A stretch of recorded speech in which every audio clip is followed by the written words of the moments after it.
GSTR 1 से related sir एक नया अपडेट आप लोगों के लिए कि क्या GSTR 1 पे लेट फी इस 1 से लगना चालू हो जाएगा। तो चलिए इस वीडियो को एंड तक देखिएगा ताकि आपको भी समझ में आए कि GSTR 1 के ऊपर लेट फी क्या पोर्टल पे भी चालू हो जाएगा इंप्लीमेंट होना। तो सर एक बढ़िया सा फ्लायर इन्होंने इशू किया है सीबीआईसी ने। सीबीआईसी के फ्लायर्स में क्या लिखा गया है? Attention GST tax payers, following important changes have been made in return filing process. कुछ चेंजेस इन्होंने रिटर्न फाइलिंग पोर्टल पे चालू कर दिए। वो चेंजेस, दो सबसे इंपॉर्टेंट चेंजेस कौन कौन से हैं?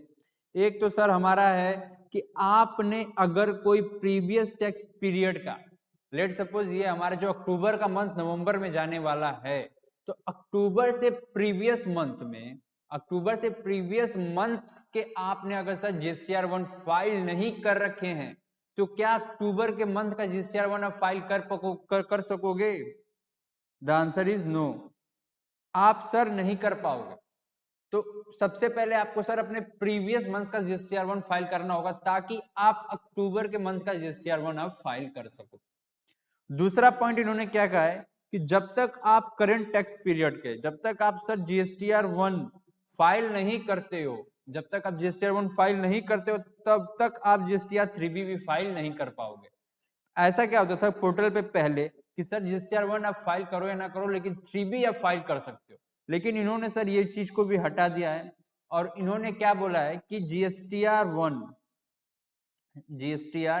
1 आप अगर करंट टैक्स पीरियड का फाइल नहीं करोगे तो 3B भी आप फाइल नहीं कर सकोगे। ये दोनों फीचर जीएसटी के वेब पोर्टल पे इनेबल हो गए हैं। तो सबसे पहले सर अगर आपने जीएसटीआर फाइल नहीं कर रखा है तो इसको फाइल करिए, उसके बाद ही आप 3B फाइल कर सकोगे। और एक और चीज को ध्यान देना है यहाँ पे कि आपने अगर जीएसटीआर 1 प्रीवियस मंथ का फाइल नहीं कर रखे हो तो अगले मंथ का भी इनेबल नहीं होगा।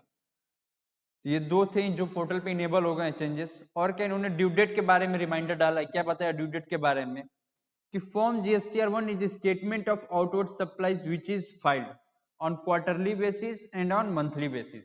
जीएसटीआर 1 को टू टाइप्स में सर इन्होंने फाइल कर क्या बताया है कि या अगर आप क्वार्टरली रिटर्न टैक्स पेयर हो, अगर आप क्वार्टरली रिटर्न ऑप्ट कर रखा है तो आपको क्वार्टरली जीएसटीआर 1 फाइल करनी है।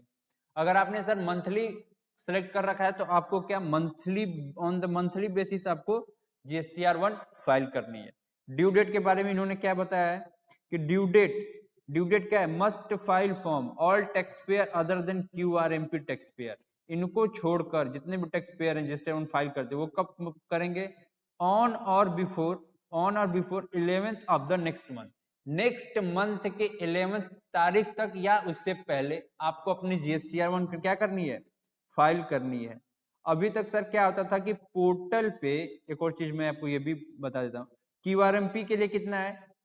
GSTR 1 by the 30th of the following relevant quarter खत्म होने के नेक्स्ट मंथ में, जैसे लेट सपोज अगर जैन फेब मार्च ये क्वार्टर है, इसकी रिटर्न कब जाएगी सर? 30th अप्रैल तक। ये एग्जांपल मैं आप लोग को दे रहा हूँ। 30th अप्रैल तक आपको अपनी रिटर्न जीएसटीआर 1 फाइल करनी है। लेकिन सर अभी तक क्या होता था कि जीएसटीआर 1 के ऊपर लेट फी पोर्टल पे इनेबल नहीं हो रखा था, लेकिन सर रिमाइंडर देने के बाद इन्होंने छोटा सा हाईलाइट कर रखा है। छोटा सा क्या हाईलाइट कर रखा है उस चीज को देखते हैं कि इन्होंने सर जो हाईलाइट कर रखा है पॉइंट, वो क्या हाईलाइट कर रखा है कि स्टार मार्क लगाया इन्होंने इसके ऊपर, late filing of GSTR 1 will attract late fee. अगर आप जीएसटीआर 1, आप अपनी जीएसटीआर 1 लेट फाइल करते हो तो क्या लेट फी लगना चालू हो जाएगा? The answer is yes. अब हमें इस पॉइंट को देखना है कि क्या इस मंथ में, पोर्टल पे तो सर अभी तक नहीं था, अब इस मंथ में देखा जाएगा क्या जीएसटीआर 1 की लेट फी, जीएसटीआर 1 की लेट फी क्या 3B में, जीएसटीआर 3B में ऑटो कंप्यूट होके आ रहा है कि नहीं हो रहा है।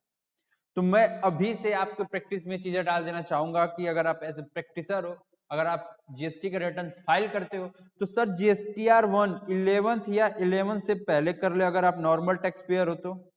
अगर आप सर क्यूआरएमपी वाले हो, क्यूआरएमपी का रिटर्न कर रहे हो तो उनका 30th quarter, 30th of the month of the following relevant quarter तक कर लीजिए ताकि आप लेट फी से बच सकें और आपके एक हैबिट में चीजें हो रखी हो। तो यहाँ पे सर देख लो आप, हाईलाइट इन्होंने कर दिया है कि late filing of GSTR1 will attract late fee. तो लेट फी GSTR1 के ऊपर ऐसा लग रहा है कि सर अब लगने लगेगा, पोर्टल ऑटो कंप्यूट करने लगेगा लेट फी। तो इन सब चीजों से आप अपने आप को बचाइए, सेव रखिए और अभी से प्रैक्टिस चालू कर दीजिए कि GSTR1 11th या 30th से पहले हमारी चली जाए। तो ऐसे ही GST और इनकम टैक्स के अपडेट्स के लिए हमारे चैनल को जरूर सब्सक्राइब करिए और thank you so much for watching this video.